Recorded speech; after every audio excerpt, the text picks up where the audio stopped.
సిద్ధవటం గ్రామంలోని జగనన్న కాలనీ నివాస గృహాలకు తాగునీరు రహదారులు నిర్మించాలని సోమవారం ఎంపీడీఓ ఫణి రాజకుమారికి వినతి పత్రం సమర్పించారు. ఈ సందర్భంగా జగనన్న కాలనీ నివాస మహిళలు మాట్లాడారు. గత వైసీపీ ప్రభుత్వంలో జగనన్న కాలనీ పేరిట పక్క గృహాలు మంజూరు చేసి మౌలిక వసతులు సమకూర్చలేదని, తాగునీటి సమస్య, రహదారులు నిర్మించాలని మహిళలు ఆవేదన వ్యక్తం చేశారు. ఈ కార్యక్రమంలో మండల ముస్లిం మైనార్టీ నేత గోస్ బాషా, జనసేన పార్టీ ముస్లిం మైనార్టీ నేత మహబూబ్ బాషా తదితరులు పాల్గొన్నారు. జగనన్న కాలనీలో వాటర్ రావడం లేదు, కరెంటు తీసేస్తున్నారు. ఇప్పటికి 3 మాటలు తీసేసినారు. అయినా కానీ సర్పంచ్ని అడిగితే సర్పంచ్ ఎందులో కలిగి చేసుకోలేదు.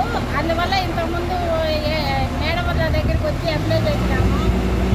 మేడం వాళ్ళు ఇస్తామని చెప్పినారు, కరెంట్ ఇచ్చినారు, మళ్ళీ వచ్చి పీకేసినారు. అట్లా 3 సార్లు జరిగింది. నీళ్ళతో చాలా ఇబ్బందిగా ఉంది. మాకు దయచేసి తాగేదానికి నీళ్ళన్నా ఇవ్వండి. మీరేమో తొందరగా కట్టుకోండి, వెళ్ళిపోండి అని చెప్పి మేము వెళ్ళిపోతే అక్కడ కరెంట్ లేకుండా నీళ్ళు లేకుండా చేసుకొని మేము ఎట్లా చేయాలని.